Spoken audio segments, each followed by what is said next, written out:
no arrebatamento, a ressurreição acontece quando Jesus está nos ares. E na vinda de Jesus à terra, a ressurreição dos mártires do período tribulacional, após o período tribulacional, acontece quando Jesus estiver com os 2 pés na terra. Não queira forçar a harmonização. Não tem como você dizer que na ressurreição, ao mesmo tempo, Jesus está nos ares e com os pés na terra. Não. Ou ele está nos ares ou está na terra. Ah, mas Jesus não é onipresente? Sim, nesse sentido, claro, ele está em todo lugar. Mas não é o caso aí, porque é a vinda corporal. A vinda de Jesus à terra é uma vinda visível, corporal. Ele vai estar com os 2 pés na terra. Então, se você tentar forçar, aí você, infelizmente, vai provocar-nos a dizer que você está defendendo a teoria do ioiô.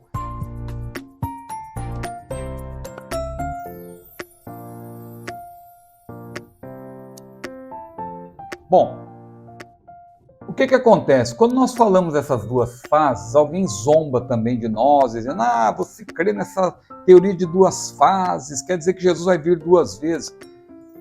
A grande questão que nós precisamos observar é que se nós agruparmos, se nós analisarmos 2 grupos de textos, por exemplo, os textos que falam especificamente do arrebatamento e os textos que falam especificamente da vinda gloriosa de Jesus à terra, nós vamos ver que eles não se harmonizam.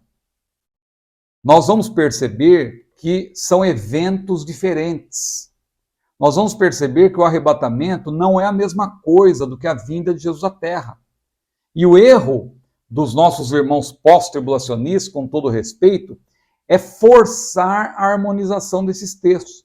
Eles dizem, não, tem muitas semelhanças, tem trombeta, porque Jesus falou de trombeta e tal, vai um grande clangor de trombeta quando ele se manifestar em poder e grande glória, e Paulo falou de trombeta, e Jesus falou de nuvens, e lá Paulo também fala de nuvens. Sim, tem semelhanças.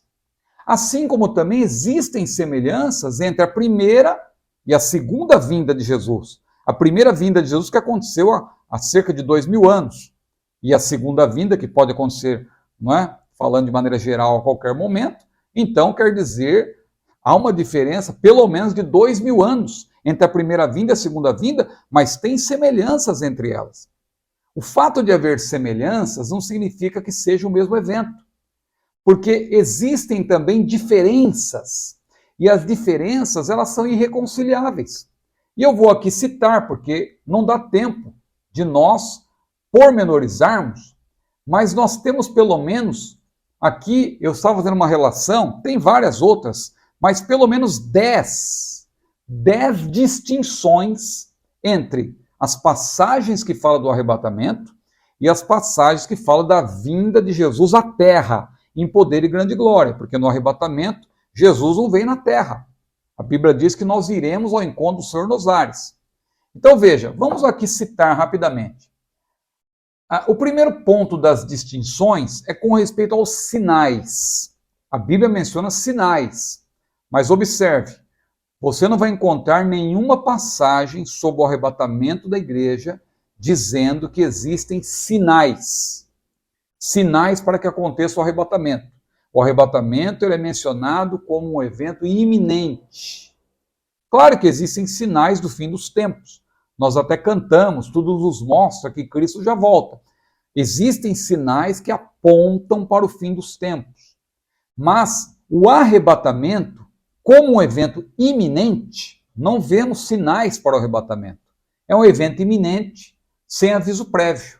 Nenhuma passagem sobre o arrebatamento, a gente poderia elencar aqui como passagens específicas sobre o arrebatamento, João 14, 1 a 3, 1 Tessalonicenses 4, 13 a 18, 1 Coríntios 15, 51 ou 50 a 55. Essas 3 passagens são específicas do arrebatamento.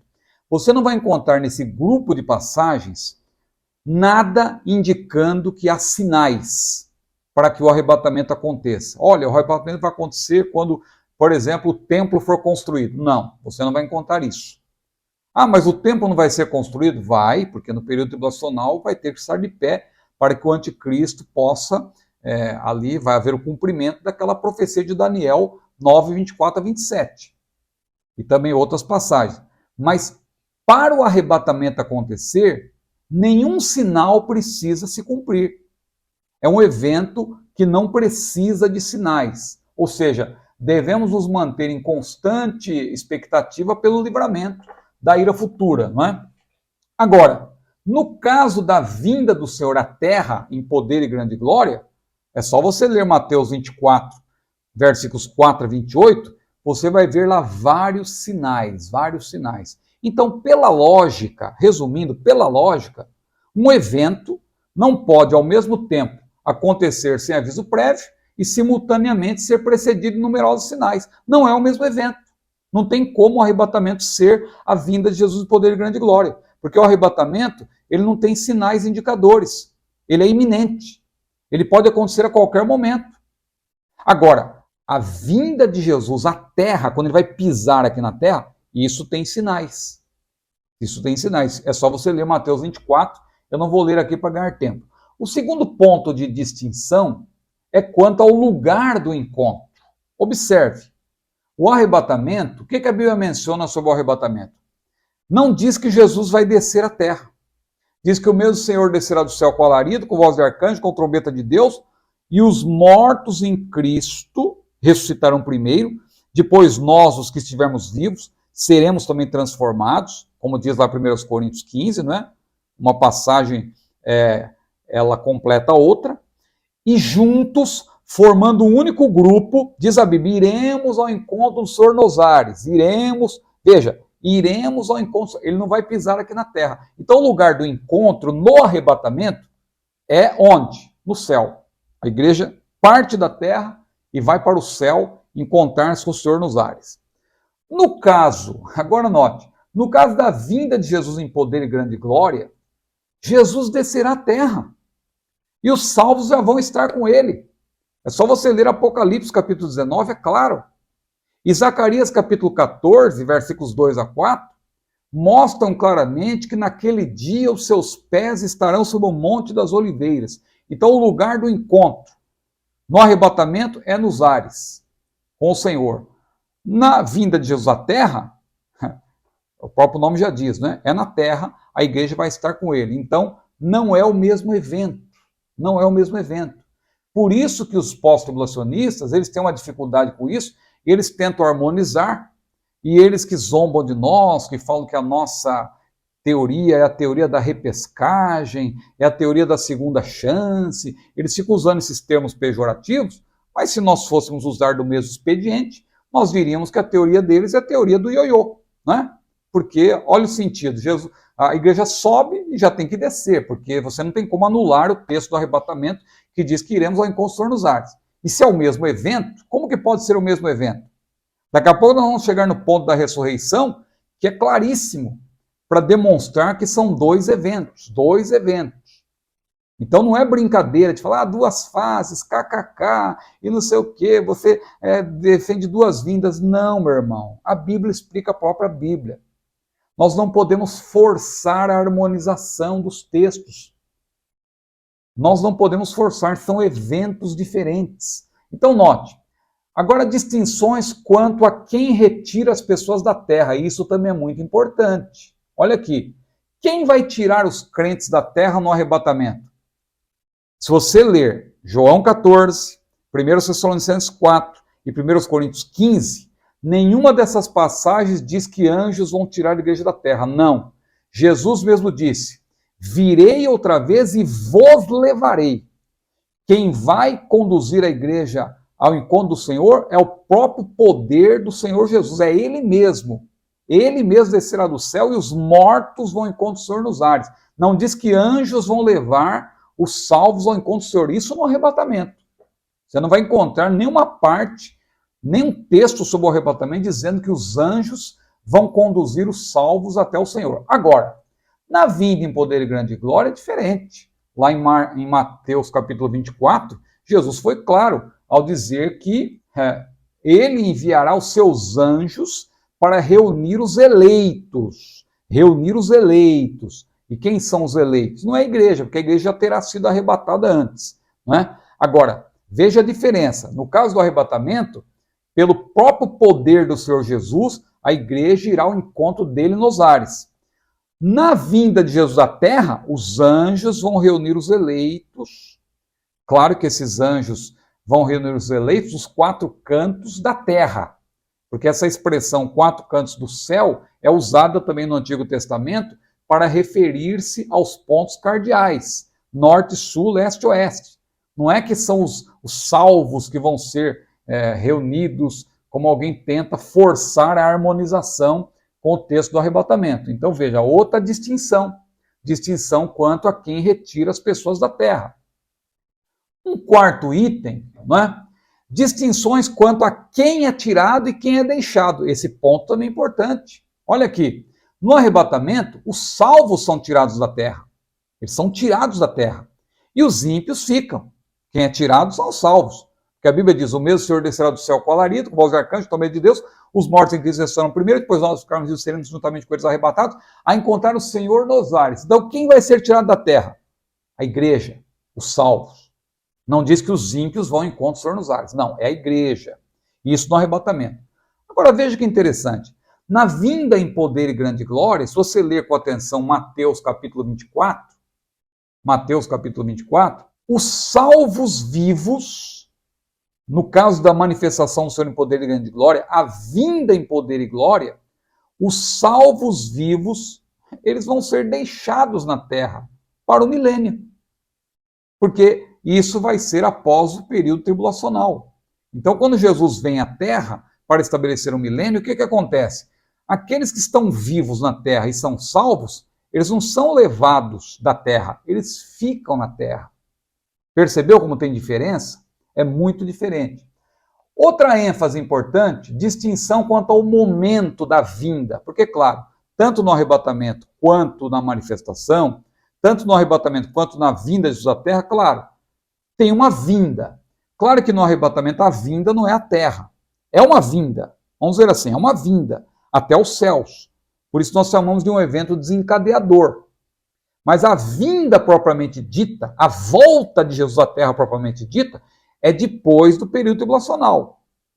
Mas não devemos confundir essa vinda à terra com o arrebatamento. O arrebatamento é antes do período tribulacional. São eventos diferentes. Não dá para você forçar a harmonização. Veja, distinções quanto ao momento da vinda em relação à tribulação. O arrebatamento, Jesus vem resgatar os salvos, os cristãos, antes da tribulação. E tem textos que falam disso. Não dá para explorar agora, porque tem uma pergunta específica sobre isso. Não sei se vai dar para falar sobre ela hoje. Talvez o irmão queira deixar para uma outra oportunidade. Mas porque tem uma relação enorme de textos. Agora, Apocalipse 3:10 diz que o Senhor guardará da hora da tentação que há de vir sobre todo mundo. Esse é um texto muito mal interpretado, que sofre na mão dos irmãos pós-tribulacionistas, não é? Porque eles dizem que guardar da tribulação, e aí eles falam da preposição ek, no grego, que é dentro e tal, de dentro, então na verdade é guardar através. Não, meu irmão, Jesus disse que vai guardar da hora. Não é da tribulação, é da hora da tribulação. Ou seja, a igreja não vai passar nem pela hora. Depois a gente pode explicar melhor esse texto. Então, quanto ao momento da vinda em relação à tribulação, o arrebatamento claramente é antes. E a vinda em poder e glória, Jesus vem depois da tribulação para derrotar os inimigos, punir os ímpios e governar o mundo. Mateus 24 deixa claro isso, versículos 29 e 30. Outro ponto de distinção quanto ao momento do juízo. No arrebatamento, não se menciona qualquer juízo. Não tem juízo no arrebatamento.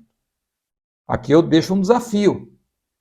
Leia 1 Tessalonicenses 4, 13 a 18, João 14, 1 a 3 e 1 Coríntios 15, e tente encontrar lá juízo. Não tem juízo. Porque o arrebatamento é um momento de bênçãos. É um momento de promessas de bênção, de salvação se cumprindo. O arrebatamento, não há nessas passagens sobre o arrebatamento nenhuma menção sobre juízo ou perturbação. Agora, na vinda de Jesus à terra, na vinda em poder e grande glória, a tribulação, a perturbação e juízo por toda parte. Jesus vem em meio à tribulação, para pôr fim ao próprio período tribulacional, e os seus pés estarão sobre o Monte das Oliveiras. Outro ponto, distinções quanto ao momento da ressurreição dos mortos. Isso aqui é fundamental. Isso aqui, só esse ponto em si já bastaria, se a pessoa prestar atenção. Veja, irmãos, no arrebatamento, olha como é claro, a Bíblia diz, iremos ao encontro do Senhor nos ares. Os mortos em Cristo, eles vão ressuscitar e vão ser transformados, e os vivos também vão ser transformados, e juntos, formando um grupo só, vão ao encontro do Senhor nos ares. A ressurreição acontece na terra, mas o Senhor está nos ares. E esses que ressuscitam na terra vão ao encontro do Senhor nos ares. Agora, quando você vai para Apocalipse capítulo 20, versículos 4 a 6, também tem uma ressurreição. E a Bíblia diz que aquela ressurreição é daqueles que foram degolados pelo anticristo, ou seja, mártires do período tribulacional. E quando vai acontecer aquela ressurreição? Quando Jesus vai estiver com os dois pés na terra, porque ele já terá vencido o anticristo, já terá vencido o falso profeta, terá lançado o anticristo, falso profeta, no lago de fogo, terá amarrado Satanás, Satanás será amarrado por 1000 anos, antes do milênio, e aí, para estabelecer o milênio, o que acontece? Os mártires do período tribulacional ressuscitam, só que os dois pés de Jesus já estão na terra. Você percebe que não é o mesmo evento? No arrebatamento, a igreja ressuscita enquanto Jesus está nos ares. No fim do período tribulacional, os mártires, claro que vão formar parte da igreja também, são os mártires do período tribulacional, mas irmão Ciro, eu não entendi, então vão ter duas ressurreições de salvos? Pois é a partir daí que a gente começa a entender que o termo primeira ressurreição não é um evento único, não se refere a um evento único. O termo primeira ressurreição alude a um tipo, a uma modalidade de ressurreição, que é a ressurreição da vida, que vai contemplar várias etapas. Isso não é invenção minha. Eu estou provando para você que está na Bíblia. No arrebatamento, a igreja irá ao encontro do Senhor nos ares. Jesus está nos ares. Na manifestação, na vinda de Jesus à terra, ele vai estar com os dois pés na terra quando acontecer a ressurreição dos mártires do período tribulacional. Então, veja que Apocalipse 19, versículo 11, até o capítulo 20, Apocalipse 19, 11, até o capítulo 20, versículo 5, você tem uma sequência. Você tem uma ordem sequencial, uma linha do tempo. Você tem a descida de Cristo com seus exércitos, que é a igreja, porque aqueles exércitos são vestidos com linho finíssimo, e a Bíblia diz anteriormente que o linho finíssimo é a justiça dos santos. Então aqueles exércitos é a igreja que estará no céu, né, e vai descer após os 7 anos, claramente, Apocalipse mostra isso. Aí Cristo vem à terra, derrota seus inimigos. Cristo, na terra, lança o anticristo, falso profeta, no lago de fogo. Satanás é preso no abismo por 1000 anos. E depois de todos esses eventos com Cristo na terra, ocorre a ressurreição dos santos. Então você percebe como no arrebatamento, a ressurreição acontece quando Jesus está nos ares. E na vinda de Jesus à terra, a ressurreição dos mártires do período tribulacional, após o período tribulacional, acontece quando Jesus estiver com os dois pés na terra. Não queira forçar a harmonização. Não, eu só posso ser tribulacionista, só vai ter uma vinda. Aí você força, aí você vai estar cometendo um erro absurdo de interpretação. Não tem como você dizer que na ressurreição, ao mesmo tempo, Jesus está nos ares e com os pés na terra. Não. Ou ele está nos ares ou está na terra. Ah, mas Jesus não é onipresente? Sim, nesse sentido, claro, ele está em todo lugar. Mas não é o caso aí, porque é a vinda corporal. A vinda de Jesus à terra é uma vinda visível, corporal. Ele vai estar com os dois pés na terra. Então, se você tentar forçar, aí você, infelizmente, vai provocar-nos a dizer que você está defendendo a teoria do ioiô e tal, Jesus sobe, desce, a mesma ressurreição é na terra, é no céu, não, meu irmão, não tem jeito. São eventos diferentes. Outra distinção é quanto às pessoas envolvidas. No arrebatamento, são apenas os cristãos que são afetados. Na vinda de Jesus à terra, todo olho verá. distinção quanto à menção dos salvos vivos. No arrebatamento há uma trasladação dos vivos. Mostre para mim onde tem trasladação, lá em Mateus 24, trasladação dos salvos para o céu, não tem. Ah não, os anjos vão ajuntar os escolhidos. Aquilo não é trasladação. Aquilo ali é o retorno dos israelitas para a sua terra. Esse termo é comum no Antigo Testamento, que Deus vai juntar Israel das nações, dos 4 cantos da terra, que também é um termo recorrente na profecia, os 4 ventos do céu, para falar dos pontos cardeais. Não é no sentido de trasladação, como no caso do arrebatamento. Então, não tem nada que ver uma coisa com a outra. Há uma distinção quanto à menção dos salvos vivos. Quanto às mudanças na terra, é outra distinção. Nenhuma passagem sobre o arrebatamento trata de qualquer alteração topográfica da terra. Já na vinda de Jesus à terra, diz que ali o monte se fenderá em 2 partes, os seus pés serão sobre o Monte das Oliveiras, e vai haver mudanças drásticas no interior e na superfície do globo terrestre. Zacarias 14 mostra isso. E então a gente vê aí que não tem como você dizer que o arrebatamento e a vinda de Jesus à terra são o mesmo evento. Não é, são eventos diferentes, e a Bíblia mostra claramente que não tem como você harmonizar as passagens do arrebatamento com as passagens que falam da vinda de Jesus à terra. Por isso que nós dizemos, o arrebatamento é o evento desencadeador do plano escatológico. Jesus vem, a igreja vai ao seu encontro, isso desencadeia o plano escatológico. Teremos o período tribulacional, enquanto isso a igreja está no céu com o Senhor, e depois Jesus desce com a igreja. Apocalipse 19 deixa claro que a igreja estará no céu, a igreja estará no céu, participando das bodas do Cordeiro, e ela desce para o Senhor Jesus implantar o reino milenar na terra. E claro, o reino milenar também terá a participação da igreja glorificada e os povos naturais, tendo como povo protagonista o povo de Israel. Você vê que nós apresentamos aí 10 pontos que distinguem, pelo menos 10, que distinguem as passagens que falam do arrebatamento das passagens que falam da vinda de Jesus à terra. É por isso que nós afirmamos que vai ficar gravado, irmão Gessé, são dois eventos diferentes, né? Que, claro, fazem parte do plano escatológico de Deus, mas são eventos diferentes, e nós, como bons hermeneutas, como exegetas que se prezam, não devemos forçar a harmonização, porque senão vamos chegar a uma interpretação equivocada.